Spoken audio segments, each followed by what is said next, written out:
আপনার কখনো কি এরকম সমস্যা হয়েছে যে কোমরে ব্যথা বা পায়ে ব্যথা অথবা কোমর থেকে ব্যথা পায়ের দিকে নেমে যাচ্ছে, সাথে ঝিনঝিন ভাব, পায়ে অনেক সময় অবশ ভাব বা জ্বালা ভাব? ব্যথার ওষুধ খাচ্ছেন, কিছুতেই কমছে না। ওষুধ খাচ্ছেন, সাময়িক কম থাকছে, আবার ওষুধ শেষ হলে বেড়ে যাচ্ছে। তো আমরা আজকে এই রোগটা নিয়েই আলোচনা করব। এর নাম লাম্বার র্যাডিকুলোপ্যাথি। এতে আমাদের কোমর থেকে পায়ে যে নার্ভ যাচ্ছে তার থেকে ব্যথাটা উৎপত্তি হয়। যারা এই রোগে কষ্ট পাচ্ছেন তারা তো অবশ্যই ভিডিওটা দেখবেন, আর যারা এখনও এই রোগে ভোগেন না বা সমস্যা নেই তারাও অবশ্যই এই ভিডিওটা দেখবেন। স্পেশালি শেষ অংশে আমরা আলোচনা করছি যে কিভাবে এই রোগটাকে প্রিভেন্ট করা যায়, অর্থাৎ কিভাবে এই রোগটা না হয় তার জন্য কী কী স্টেপ আমরা নিতে পারি। এই সমব্যাথী পেন ক্লিনিক পেন ম্যানেজমেন্ট চ্যানেলে আপনাদের সবাইকে স্বাগত জানাচ্ছি। আমি ডক্টর দেবজ্যোতি দত্ত। যে রোগটা নিয়ে আজকে কথা বলছি সেটা লাম্বার র্যাডিকুলোপ্যাথি। এই রোগটার উপসর্গের ভেতরে মূল উপসর্গ কোমর থেকে পা অবধি ব্যথা। অনেক সময় পেশেন্টরা আসেন, তারা বলেন ডাক্তারবাবু আমার তো কোনো কোমরে ব্যথা নেই, পায়ে ব্যথা, কিন্তু আপনি কোমরের পরীক্ষা করাচ্ছেন কেন? তার কারণ হচ্ছে এই রোগটাতে সাধারণত কোমরের নার্ভগুলো চাপ পড়ার ফলেই কিন্তু পায়ের দিকে ব্যথা হয়, এবং এর সাথে অনেক সময় অবশ ভাব বা ঝিনঝিন করা এটা হতে পারে। কখনো কখনো ইভেন পেশেন্টের হাঁটতেও কষ্ট হয় এবং খুব সিভিয়ার হয়ে গেলে এবং হাঁচি কাশির সময়ও ব্যথা বাড়তে থাকে। আর আরেকটা গুরুত্বপূর্ণ টিপস আপনাকে দিয়ে দিই, যাতে আপনি বুঝতে পারবেন যে এই রোগটা হওয়ার সম্ভাবনা আছে, সেটা হচ্ছে এই যে শুয়ে যখন আপনি পাটা সোজা করে উপরের দিকে তুলছেন দেখবেন ব্যথা খুব বেড়ে যাচ্ছে বা ব্যথা টান পড়ছে। তো এইভাবেই আমরা সাধারণত এই রোগটাকে চিনতে পারি। এবার আসি রোগটার কারণ। আমরা একটা ছোট্ট স্পাইন মডেল দিয়ে কিছুটা বোঝানোর চেষ্টা করছি মূল সমস্যাটা কোথায়। এই অংশগুলো হচ্ছে আমাদের ভার্টিব্রাল বডি। এরপরে দুটো ভার্টিব্রাল বডির মাঝখানে থাকছে একটা অংশ ছোট্ট, এখানে দেখুন সাদা রঙের মতো দেখতে, এটা হচ্ছে ডিস্ক। এই ডিস্কেরই পেছন দিয়ে আমাদের পায়ের নার্ভগুলো বেরিয়ে আসে। সেখানে হলুদ রঙের যেটা দেখা যাচ্ছে এটা হচ্ছে নার্ভ। কখনো সাধারণত এই ডিস্ক যদি বেরিয়ে এসে এই নার্ভের ওপরে চাপ দেয়, অথবা ডিস্কের ভেতরে যে জেলিটা থাকে তাটা সেটা বেরিয়ে আসে এবং চারপাশে এইটা হচ্ছে নার্ভ রুট বলে এই অংশটাকে, এখানে যদি ইনফ্লামেশন করে, অথবা আরও কিছু কিছু কন্ডিশন আছে যেমন বয়স হলে এখানে ছোট্ট ছোট্ট হাড় তৈরি হতে পারে যাকে বলে অস্টিওফাইট। অস্টিওফাইটের জন্য বা অনেক সময় পেছনে যে জয়েন্টটা আছে এই জয়েন্টটা, এটাকে বলে ফ্যাসেট জয়েন্ট, এর যে ক্যাপসুলটা তারা বড় হয়ে ফ্যাসেট জয়েন্ট হাইপারট্রফি হয়ে তখনও কিন্তু এই নার্ভ রুটের সমস্যা হতে পারে।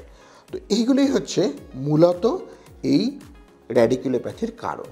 কি পরীক্ষা করলে বা কি এক্সামিনেশন করলে আমরা বুঝতে পারবো যে লাম্বার র্যাডিকুলোপ্যাথি হয়েছে পেশেন্টের রোগের ইতিহাস।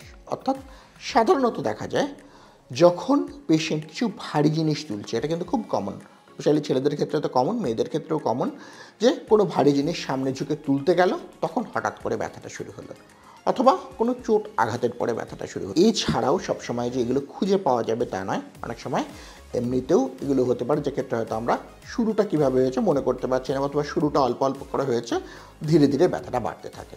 ক্লিনিক্যাল এক্সামিনেশন তো একটা পার্ট তো আমি অলরেডি বললাম, যে শুয়ে পাটা তোলা, এটাকে আমরা ডাক্তারির ভাষায় বলে স্ট্রেট লেগ রাইজিং টেস্ট, এটা তো আমরা অবশ্যই করি। এছাড়াও আমরা অ্যাসোসিয়েটেড যে স্ট্রাকচারগুলো আছে যেমন স্যাক্রোইলিয়াক জয়েন্ট টেস্ট বা পেছনের দিকে যে জয়েন্ট আছে ফ্যাসিড জয়েন্ট, তার কিছু ক্লিনিক্যাল টেস্ট আছে সেগুলো করা হয়। এছাড়াও আরও একটা জিনিস দেখা হয়, সেটাকে বলে পায়ের রিফ্লেক্স, অর্থাৎ নার্ভে চাপ পড়ার ফলে তার যে ফাংশন, তার মোটর ফাংশন এবং রিফ্লেক্স, এগুলো সব ঠিক আছে কিনা সেগুলো আমরা কিন্তু চেক করি। এরপরে আসি পরীক্ষার ক্ষেত্রে। কী কী পরীক্ষা আমরা করব? আগেকার দিনে যদিও আমরা এক্স রে বা সিটি স্ক্যান করতাম, আজও করা হয়, একদম করা হয় না এরকম নয়, কিন্তু এমআরআই হচ্ছে এর বেস্ট টেস্ট। অর্থাৎ এক্স রেতে আমরা দেখতে পারি হয়তো দুটো ডিস্ক সামান্য কাছে চলে এসে তাদের গ্যাপটা কমে গেছে, কিন্তু আমরা কিন্তু ডিস্কটা বেরিয়েছে কিনা বা নার্ভের ওপরে চাপ পড়েছে কিনা বা ক্যানালের ডায়ামিটারটা, অর্থাৎ নার্ভ যে জায়গাটা দিয়ে বেরোয় তার ডায়ামিটারটা কতটা আছে, এগুলো কিন্তু আমরা এক্স রেতে বুঝতে পারি না। এর জন্য আমাদের অবশ্যই এমআরআই দরকার। ইলেকট্রোফিজিওলজিক্যাল টেস্ট মনে রাখতে হবে, একদম প্রথমে যখন শুধুমাত্র ব্যথা হচ্ছে তখন কিন্তু আমাদের এই ইএমজি বা এনসিবিতে কোনো গণ্ডগোল ধরা পড়ে না, কিন্তু রোগটা একটু বেশি হলে তখন কিন্তু আমরা অবশ্যই এই রিপোর্টও আমরা রোগটার একটা আভাস পেতে পারি যে এই রোগটা হয়েছে। এরপরে আসে চিকিৎসায়। মনে রাখতে হবে অনেকের ধারণা আছে যে এই লাম্বার র্যাডিকুলোপ্যাথি যেখানে স্লিপ ডিস্কের জন্য হচ্ছে বা হার্নিয়েটেড ডিস্কের জন্য হচ্ছে, যেই ডিস্ক বেরিয়েছে তাহলে অপারেশন করতেই হবে, কিন্তু এই ধারণাটা কিন্তু একেবারেই ভুল। ম্যাক্সিমাম ক্ষেত্রে দেখা যায় যে অংশটা ডিস্ক বেরিয়েছে সেটা খুব সামান্য, অথবা চারপাশে ইনফ্লামেশন হয়েছে সেটাই পেনের কারণ। তো অনেক সময় কিন্তু এটা কোনো অপারেশন ছাড়া, কোনো ইনজেকশন ছাড়াই ভালো হতে পারে। অবশ্যই প্রথম পার্টের চিকিৎসা হবে আমাদের এক্সারসাইজ, অনেক সময় ফিজিওথেরাপিও আমরা করতে দিই, অনেক সময় আমরা কিছু কিছু ওষুধ শুরু করি। ওষুধের ভেতরে অবশ্যই ব্যথা কমানোর জন্য প্যারাসিটামল, এছাড়াও আমরা আরও 2 ধরনের ওষুধ দিয়ে থাকি। একটাকে বলা হচ্ছে অ্যান্টিডিপ্রেসেন্ট। মনে রাখবেন এই অ্যান্টিডিপ্রেসেন্টগুলো কিন্তু ভয়ঙ্কর কিছু না, আপনার ডিপ্রেশনের জন্য দেওয়া হয় না, খুব অল্প ডোজে অ্যান্টিডিপ্রেসেন্টস দেওয়া হয় আপনার ব্যথাটাকে কন্ট্রোল করার জন্য। আরও একটা ওষুধ যেটা গ্রুপটাকে বলা হয় অ্যান্টিকনভালসেন্ট, তার ভিতরে সাধারণত গাবাপেন্টিন এবং প্রিগাবালিন, এই দুটি ওষুধই আমরা খুব কমনলি ব্যবহার করে থাকি এই রোগে। তো এইটা দিয়ে আমরা কিন্তু ব্যথাটা কমাতে সাহায্য করি। অবশ্যই মনে রাখবেন ইউটিউব ভিডিও দেখে কেউ ওষুধ খাবেন না, আপনি ডাক্তারের কাছে যান, তার আপনার শরীর অন্যান্য অবস্থা দেখে তিনি বিবেচনা করবেন, কিন্তু তিনি এত বছর পড়াশোনা করছেন শুধু এটা নিয়ে আমাদের মতো। তো সুতরাং সে অনুসারে আপনাকে ওষুধগুলো শুরু করতে হবে। যদি ওষুধে কাজ করে খুব ভালো, সেক্ষেত্রে আমরা কিন্তু কনজারভেটিভ ম্যানেজমেন্টে পেশেন্টকে সুস্থ করতে পারি। যদি ওষুধে রেসপন্ড না করে তাহলে আমাদের সাধারণত পরবর্তী স্টেপে যেতে হয় ইন্টারভেনশনাল ম্যানেজমেন্ট। ইন্টারভেনশনাল ম্যানেজমেন্টগুলো কি? এগুলো কিন্তু বড় অপারেশন নয়, এগুলো ছোট ছোট ইনজেকশন। কী কী ইনজেকশন দেওয়া যেতে পারে এক্ষেত্রে? প্রথম যেটা খুব কমনলি করা হয় সেটা হচ্ছে ট্রান্সফোরামিনাল এপিডুরাল স্টেরয়েড ইনজেকশন। অর্থাৎ যে ফোরামেনের ডিস্কটা বড় হয়েছে বা যে ফোরামেনটা ইনফ্লেমড হয়ে রয়েছে ওখানে মেশিনের সাহায্যে দেখে, আমাদের সিআরএম বলে একটা মেশিন আছে, তো আমরা সেই মেশিনের সাহায্যে দেখে আমরা সুচটা ঠিক নার্ভ রুটের কাছে নিয়ে যাই, আর সেখানে আমরা অল্প ডোজে স্টেরয়েড ইনজেক্ট করি। এতে কি হয়? ওই ইনফ্লামেশনটা কমে যায়, নার্ভটা ফ্রি হয় এবং ব্যথাটাও নিয়ন্ত্রণে আসে। যদি তাতে কাজ না করে তাহলে আমরা ডিটেলডে যাব, বা আমরা আবার একটা ভিডিও বানাবো যেখানে আমরা বিস্তারিত আলোচনা করব যে এপিডুরাল স্টেরয়েড ইনজেকশনটা কীভাবে দেওয়া হয়, কত বড় প্রসিডিওর। এগুলো খুব ছোট, খুব বড় কিছু নয়, খুব সহজেই করা যায়। আর এর পরবর্তীতে যদি এপিডুরাল স্টেরয়েডে কাজ না করে আমাদের আরও বেশ কিছু কিছু অপশান আছে, যেমন একটা হচ্ছে ডরসাল রুট গ্যাংলিয়ান রেডিও ফ্রিকোয়েন্সি, আরও কিছু কিছু ক্ষেত্রে খুব রেজিস্ট্যান্ট ক্ষেত্রে আরেকটা উপায় আছে যেটাকে বলে স্পাইনাল কর্ড স্টিমুলেশন। তো এই পদ্ধতিগুলো আমাদের অবলম্বন করতে হয়।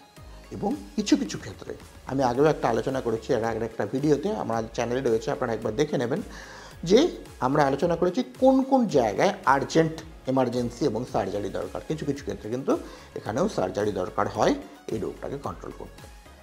এইবারে আসবো যে কী করলে এটাকে প্রিভেন্ট করা সম্ভব। খুব ইম্পর্ট্যান্ট হচ্ছে ওয়েট ম্যানেজমেন্ট, অর্থাৎ আপনার শরীরের ওজন যেন খুব বেশি না হয়ে যায়। ওয়েট কন্ট্রোল অবশ্যই করতে হবে। রেগুলার এক্সারসাইজ করলে কিন্তু আমরা এই রোগটা থেকে কিছুটা দূরে থাকতে পারি। স্পেশালি আমাদের যে কোর মাসল স্ট্রেংথেনিং এক্সারসাইজ আছে সেগুলো একটুখানি করতে হবে।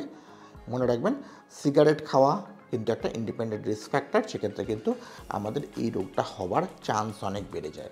তার মানে এরকম নয় যে সিগারেট খাবে না তার হবে না, কিন্তু সিগারেট খেলে এই ধরনের সমস্যা, স্পাইনের সমস্যা হওয়ার সম্ভাবনা খুব বেশি থাকে। এবং আরও একটা গুরুত্বপূর্ণ ব্যাপার হচ্ছে রোগটা বাড়ার পরে চিকিৎসা করলে চিকিৎসা অনেক জটিল এবং খরচ সাপেক্ষ, ব্যয় সাপেক্ষ, সময় সাপেক্ষ। সুতরাং যখনই এই ধরনের সমস্যা হবে আপনি অবশ্যই ডাক্তারকে দেখান। আর একটা শেষকালে খুব গুরুত্বপূর্ণ কথা বলবো, ইউটিউব ভিডিও আপনাদের কাছে আমি আনছি তার কারণ হচ্ছে অনেকেই এই রোগগুলো জানেন না, বা তার এই রোগগুলো কীভাবে চিকিৎসা করা হয় সেগুলো জানেন না। কিন্তু ইউটিউব কখনোই কিন্তু একজন ডাক্তারের রিপ্লেসমেন্ট নয়।